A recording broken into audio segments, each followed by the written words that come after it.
trahedya, bagong mamumuno sa bansa, bagong sakit na mas nakamamatay daw, at kaliwat kanan na kontrobersya sa mundo ng industriya. Lahat ng yan, walang takot na pinangalanan at pinaninindigan sa bagong mga pangitain ng tinaguriang Nostradamus ng Pilipinas. Kung kayo'y naniniwala, ang pangalan niya si Jay Costura. May katotohanan ba ang mga ito? Ano pa ba ang ibang makapanindig balahibong basa sa barahan ni Jay sa natitirang mga buwan ng 2023? Tumutok na at makinig sa mga babala at prediksyon ni Jay Costura. Terrorist attack. Ito ang isa sa pinakabagong prediksyon na isiniwalat sa Rated Corina ng tinaguriang Nostradamus daw ng Pilipinas, si Jay Costura. Sa una naming paghaharap, walang alinlangang binitawan ni Jay ang pangitaing ito na mangyayari anumang oras daw o araw. I had a dream last week na may nagtatakbuhan po sa mall. I was there, hindi ko lang malocate kung anong exact na mall, pero may pagsabog po akong narinig at naramdaman. At 5 araw matapos ang aming eksklusibong one-on-one interview kay Jay, nagsilabasan ang balita sa social media na mayroon daw 2 bombang natagpuan na sa tapat ng isang mall sa Iligan City sa Northern Mindanao. Ang mga ganitong pangitain at pangyayari ay hindi na bago sa mga taga-suporta ni Jay Costura. Una na siyang nagbigay ng mga babala noong 2018. Ang pagbagsak ng Xiamen Air, ang naganap na barilan sa isang kilalang hotel at casino sa Maynila, at maging ang COVID-19 pandemic.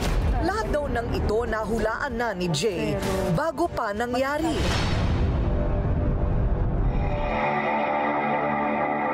Ang regalong ito ni Jay na para sa kanya ay bigay ng langit ay nararamdaman, nakikita at napapanaginipan daw niya.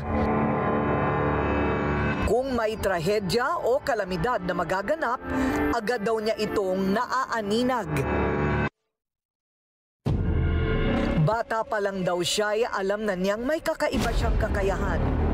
Katangiang hindi niya ginusto, pero kusang ipinagkaloob daw sa kanya. Paano mo nalaman na meron kang parang ganyang klaseng kakayahan? Nagsimula siya when I was 7 years old. Ano ba, G? Ano pinagsasabi mo sa kapitbahay? Habang lumalaki ako, I was being bullied. Pag sa school, lagi lang ako nag-iisa. Bakit ka binubuli? Kasi nakikita nila ako, nakikipag-usap ako. I know in myself na may kausap ako, pero pag nakikita nila, ako lang mag-isa. Nung unay aminado si Jay na siya'y takot sa regalong mayroon siya. Katunayan, dahil sa regalong mayroon siya, maging ang sarili niyang pamilya, hinusgahan siya. Dumating din sa point na I was being rejected with my family. Natakot din sila kasi nga yung mga kapitbahay namin kinondemn na din sila kasi malas nga daw ako. Dahil malas ang tingin sa kanya ng mismong pamilya niya, si Jay napilitang mabuhay ng mag-isa. At sa paglayas niya, ang mga kalye ng Quiapo ang nagsilbing tahanan niya at saksi ng kanyang kalungkutan. Sa kanyang pag-iisa, mas lalong tumindi ang calling daw niya sa kanya na tuparin ang misyon sa mundo. Dito niya nasigurado na may basbas daw ng langit ang kanyang kakayahan. Ang pinaka hindi ko makalimutan sa buhay ko na which is nag-enlighten talaga ako na I have a calling. Yung nakasurvive po ako sa gutom dahil sa ostya. Pag kumakalembang po yung simbahan, pumipila po ako. Sa hostia para may laman lang ang tiyan mo. Opo. Grabe naman yan. Opo. Totoo. Opo. Sa pagdaan ng panahon, unti-unting natanggap na rin ng pamilya ni Jay ang tungkulin na magbasa ng kapalaran ng tao at magbigay babala. At dito na rin mas nahulma ang kapangyarihan ng kanyang panaginip at panghuhula.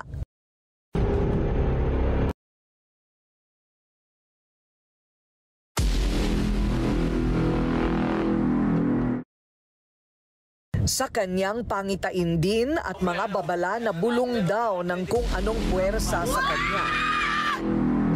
Nailigtas niya mula sa tiyak na kamatayan ang sarili niyang kapatid. Pero hindi naging madali ang pagyakap ni Jay sa kanyang kapalaran. Dumaan na rin po ako na gusto kong tapusin ang buhay ko. Bakit? Kasi pagtatawanan ka, sasabihan kang demonyo ka, salot ka sa lipunan.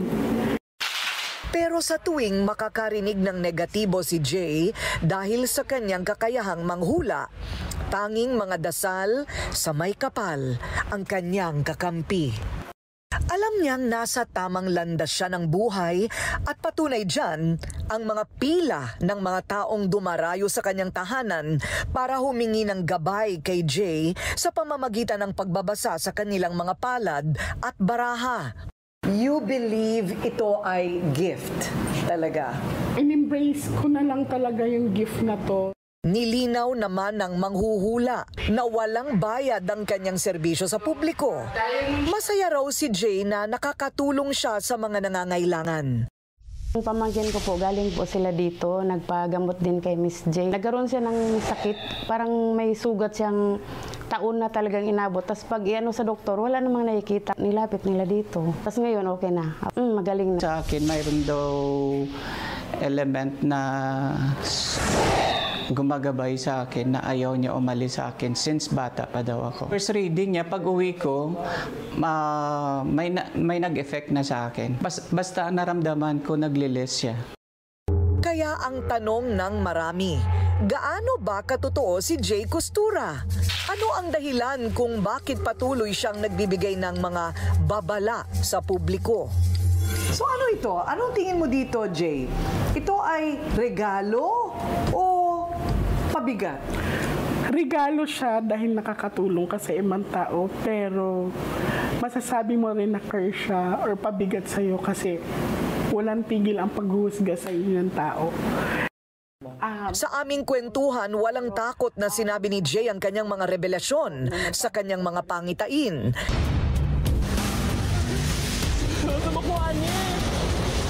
Nakagigimbal na mga pangyayari ang kanyang iniwang mga salita para daw sa huling 4 na buwan ng 2023. So eto na ngayon, ano ang mga prediksyon ni Jay Costura sa hinaharap? Kailangan ninyong manood, kaya huwag kayong aalis dyan. Ang mga makapigil hiningang prediksyon at babala ni Jay Costura, malalaman na sa pagbabalik ng Rated Corina. The Pampakit, 3 products all in one. You save 95 pesos pag bumili kayo ng kit na. Kasi nabibili naman ito ng tingi-tingi. Yan ang iyong beauty routine. Nakakahawang sakit, kalamidad, kahirapan. Iisa-isahin natin ang mga makapanindig balahibong mga premonisyong ito ni Jay Costura sa natitirang buwan ng 2023. Sa natitirang 4 na buwan ng 2023, Jay, balita ko may trahedya kang nakikitang tatama sa bansa. Opo, sa nakikita ko, may lindol na naman magaganap and sasakyan na pandagat ang malulunod. So, sa nalalabing 4 na buwan. And then, mag-ingat po tayo sa mga terrorist attack kasi magiging aktibo po sila. And especially sa mga malls, mag-ingat po tayo. So we're talking about yung isang trahedya sa dagat, Opo. isang terrorist attack sa isang mall, at lindol. Lindol, opo. Hindi lang trahedya ang lumalabas sa mga pangitain ni Jay Costura. May pangitaan ka ba sa bagong sakit ang ang balita ko, na peperwisyo sa mga tao. Ano naman yung sakit na yan? Ang tatamaan naman ngayon, it's a kind of virus pero sa utak naman siya tatama directly, no? So para maglalagas yung hair ng matatamaan nito, and then nagwawala talaga siya. So yun ang nakita ko, mangyayari pa lamang po. So natatakot ako at may nakikita pa akong parang it's kakaibang mga creature po siya. Hindi ko alam po mga ibon pero malalaki kasi siya eh. Yan, so may mga nakikita din akong isda, nakakaiba yung mga itsura nila. Ganyan din po yan. Ang panggagalingan? Opo. Ang panggagalingan ng sakit? Magsisalabasan din po yan. Magsasisilabasan. Pinaka hindi ko makalimutan. Siguradong marami ang magtataas ng kilay sa kutob ni Jay na ito sa politika. Humanda daw ang lahat sa pagbabago ng pamumuno sa bansang Pilipinas. May nakikita akong babae mag-aangat. It's kind of switching of the position, pero may aangat po na babae na magli-leader. May babala siya para sa mga sikat na kapamilya stars na sina Coco Martin, Vice Ganda, at ang Darna na si Jane De Leon. Papangalanan mo?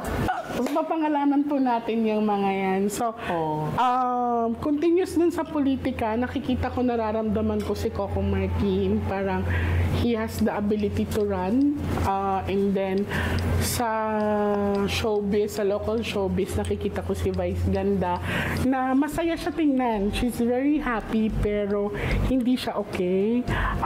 Nararamdaman ko yung pain niya sa tiyan and sleepless nights niya.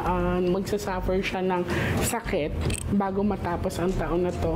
Sa relasyon naman nila ni Ayon, sa nakikita ko naman, wala namang paghihiwalayan, pero I can see na parang inaalaw ni Vice na magkaroon siya ng sarili niyang pamilya. Okay. And si Jane, yung sa Darna, yan, mag-ingat po siya sa pagbabiyahe kasi may nakikita po akong aksidente sa pagbabiyahe niya. It's either car accident or motor accident. So mag-ingat po siya. Buong tapang ding isiniwalat ni Jay ang kapalaran ng isang sikat na atleta na umano'y maghihirap at magkakaroon ng problema sa pera. Ano yung basketball, volleyball, ano? It's more on physical kasi siya. So, sabi natin boksingero siya. Okay. Alam po natin. Okay. Magkakaroon siya ng mismanage sa financial aspect niya. So, magkakaroon din siya ng issue with the relationship. Pero, mas more on mahihirapan siya makakabawi sa financial niya. It's because of parang sa work na ginagawa niya ngayon. Kailangan palitan. Pero iba naman ang opinyon dito ng mga tao ng siyensya sa mga psychic na tulad ni Jay. Totoo may panaginip, no? Pag ikaw natutulog, nananaginip tayo. Subalit kung meron kasi tayong mga wishful thinking, kung tawagin ko, yung mga tipong sana mangyari kahit sa panaginip. Kaya yung mga nais mo, hanggang pagtulog mo, okay, maaaring may sama to o may pakita to sa panaginip na dahil sa pagpupunyagi mo naman, nangangarap ka magkaroon ng sariling bahay. Dahil doon, nagtrabaho ka, nakabili ka ng bahay at nagkatotoo. May mahigpit ding paalala ang simbahang Katolika sa mga ganitong babala o umano'y prediksyon sa publiko. Kung totoo ito, it cannot come from God. Kasi isa sa mga ipinagbabawal ng Biblia ay yung pagkonsulta sa mga soothsayers o yung mga nagbibigay ng mga predictions. Hindi kailanman para sa atin ang alamin kung ano ang future natin. Okay? Kundi ito'y para sa Diyos. It is a power that belongs to God. Kung titignan mo yung katekismo ng simbahan, ang pagkonsulta sa mga soothsayers ay kasalanan against the first commandment. Isang payo din ang iniwan ng isang alagad ng simbahan sa mga taong nahihilig magpahula. This is a very, very grave offense against the Lord. Kasi ito'y nagpapakita ng kawalang pagtitiwala sa Diyos at paghahangad na makontrol ang future ng isang tao. Giit naman ni Jay Costura, maniwala man daw kayo o hindi sa kanyang mga pangitain, may patotoo man ito o sadyang nagkataon lang, iisa lang naman daw ang kanyang intensyon. Yun ay ang makatulong sa ibang tao sa pamamagitan ng binibigay niyang mga babala. Dahil sa huli, hawak pa rin natin ang ating kapalaran. Gabay lang ang tulad niya para makaiwas na nakaambang nakapahamakan. Ikaw, naniniwala ka ba kay Jay Costura?